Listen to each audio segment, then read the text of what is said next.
లైఫ్లో కొన్నిసార్లు భరే ఛాలెంజెస్ వస్తాయి కదా. ఇంకా నా వల్ల కాదు, వదిలేద్దామనిపిస్తుంది. మనలో చాలామందికి ఈ ఫీలింగ్ వచ్చే ఉంటుంది.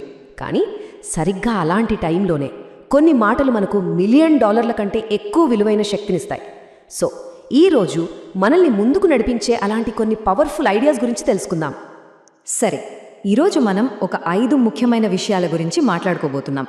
ముందు బయట ప్రపంచంతో మన పోరాటం దగ్గర స్టార్ట్ చేసి ఆ తర్వాత నెమ్మదిగా మన లోపల మన బలాన్ని ఎలా పెంచుకోవాలో చూద్దాం. ఈ 5 పాయింట్లు మనకు దారి చూపే లైట్స్ లాంటివి అన్నమాట. ఫస్ట్ అండ్ ఫార్మోస్ట్, పట్టుదల అంటే పర్సివియరెన్స్. ఏ సక్సెస్ అయినా ఒక్క రాత్రిలో రాదు కదా, దాని వెనక ఆగకుండా చేసే ప్రయత్నం ఉంటుంది. అసలు ఏ ప్రోగ్రెస్కైనా ఫౌండేషన్ ఏంటో తెలుసా? చాలా సింపుల్, ట్రై చేయడం ఆపకూడదు అనే చిన్న నిర్ణయం అంతే. ఈ మాటలో ఉన్న పవర్ చూడండి. 100 సార్లు ఫెయిల్ అయినా సరే ఆ 101వ ప్రయత్నం ఉంది చూసారా, అదే మ్యాటర్.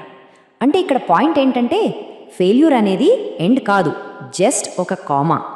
సక్సెస్ అంటే పడిపోకుండా ఉండటం కాదు, పడిన ప్రతిసారి ఇంకా బలంగా పైకి లేవటం. చూడండి, ఈ పట్టుదల అనేది ఏదో స్ట్రెయిట్ లైన్లో వెళ్ళిపోవడం కాదు. It's a cycle.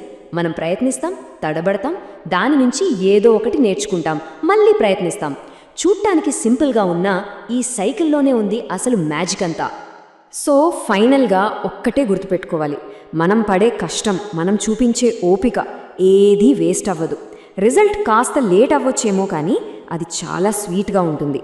అయితే కేవలం ప్రయత్నిస్తే సరిపోతుందా? లేదు, మన లోపల కూడా ఒక బలం కావాలి. మనం బయట ఎంత ఫైట్ చేసినా మన లోపల స్ట్రాంగ్గా లేకపోతే నిలబడలేం కదా.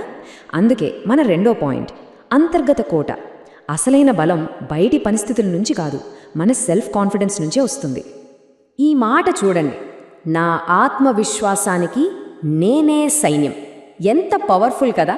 అంటే మనల్ని మనం బలంగా నమ్మినప్పుడు మనకు బయట నుంచి సపోర్ట్ అవసరం లేదు, మన నమ్మకమే మనకి ఆర్మీ అన్నమాట. మరి ఈ ఆత్మవిశ్వాసం అంటే ఏంటి?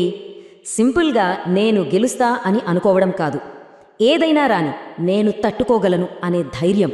ఇది ఎవరైనా పొగిడితే వచ్చేది కాదు, మన లోపల నుంచి రావాలి.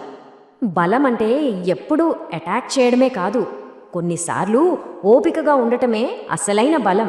ఇక్కడ చెప్పినట్టు మన బలం కన్నా మన సహనమే గొప్పది. ఒక పెద్ద తుఫాన్ వచ్చినప్పుడు గట్టిగా ఉండే పెద్ద చెట్లు కూడా పడిపోతాయి, కానీ ఒక చిన్న వెదురు వంగి నిలబడుతుంది. ఆ సహనమే మనల్ని గెలిపిస్తుంది. సరే, మనం ఒక్కళ్ళమే పోరాడలేం కదా. మన జర్నీలో రిలేషన్షిప్స్ కూడా చాలా ఇంపార్టెంట్. కానీ అన్ని బంధాలు ఒకేలా ఉండవు. వాటి మధ్య ఉన్న తేడా ఏంటో ఇప్పుడు చూద్దాం. చూడండి, బంధాల్లో బేసిక్గా 2 రకాలుంటాయి. ఒకటి ఆత్మీయత, ఇంకొకటి అవసరం. ఆత్మీయతకి రీజన్ ఉండదు, ఎలాంటి పరిస్థితిలో అయినా అది మనతోనే ఉంటుంది. కానీ అవసరం కోసం వచ్చిన బంధం ఆ అవసరం తీరిపోగానే మాయమైపోవచ్చు. సో మనం ఎలాంటి బంధాలు కట్టుకుంటున్నామో ఒకసారి ఆలోచించుకోవాలి. ఇది ఇంకొంచెం డీప్.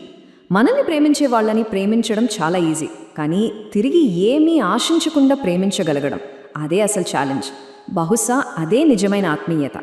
ఇందులో ఎలాంటి ఎక్స్పెక్టేషన్స్ ఉండవు, ప్యూర్ లవ్ అంతే. ఇప్పటిదాకా బంధాల గురించి మాట్లాడాం కదా, ఇప్పుడు దానికి కంప్లీట్ ఆపోజిట్ ఏకాంతం గురించి మాట్లాడుకుందాం. ఒంటరితనం అంటే చాలామంది భయపడతారు, కానీ నిజానికి అదొక వరం. అదెలా గొప్ప గురువు అవుతుందో చూద్దాం. మనం ఒంటరిగా నడుస్తున్నామని ఎప్పుడూ భయపడకూడదు, ఎందుకంటే ఆ ఒంటరితనం మనకు చాలా నేర్పిస్తుంది. మనతో మనం టైం స్పెండ్ చేయడానికి, మనల్ని మనం తెలుసుకోవడానికి అదొక సూపర్ ఆపర్చునిటీ అన్నమాట. ఓకే, ఇప్పటిదాకా మనం పట్టుదల, ఆత్మవిశ్వాసం, బంధాలు, ఏకాంతం వీటి గురించి చూశాం. వీటన్నిటినీ కలిపి ముందుకు నడిపించే ఒక ఫైనల్ మోస్ట్ ఇంపార్టెంట్ ఇంగ్రీడియంట్ ఉంది. అదేంటో తెలుసా? ధైర్యం. ధైర్యం అంటే భయం లేకపోవడం కాదు, భయం ఉన్నప్పటికీ ముందడుగు వేయడం. లైఫ్ అంతా స్మూత్గా ఉన్నప్పుడు మనకు ధైర్యం అవసరం లేదు, కానీ తుఫాన్ లాంటి కష్టాలు వచ్చినప్పుడే దాని పవర్ ఏంటో తెలుస్తుంది. ఎందుకంటే ప్రాబ్లం నుంచి పారిపోవడం సొల్యూషన్ కాదు కదా, దాన్ని ధైర్యంగా ఫేస్ చేయడమే ఏకైక దారి. చూడండి, మనం ధైర్యం అనే కీతో లాక్ ఓపెన్ చేస్తే మనకు 3 విషయాలు దొరుకుతాయి. ఒకటి రెసిలియన్స్, అంటే కింద పడినా మళ్ళీ లేవగలిగే శక్తి. 2 కరెక్ట్ టైంలో కరెక్ట్ డిసిజన్ తీసుకునే కెపాసిటీ. ఇక 3 మన గోల్కి వెళ్లే దారి క్లియర్గా కనిపిస్తుంది. ఈ మాట చూడండి, చాలా పవర్ఫుల్. నీ లక్ష్యానికి నీ గత పోరాటాలు తెలియదు. అది కేవలం దానివైపు నీవు చేస్తున్న అచంచలమైన ప్రయాణాన్ని మాత్రమే చూస్తుంది.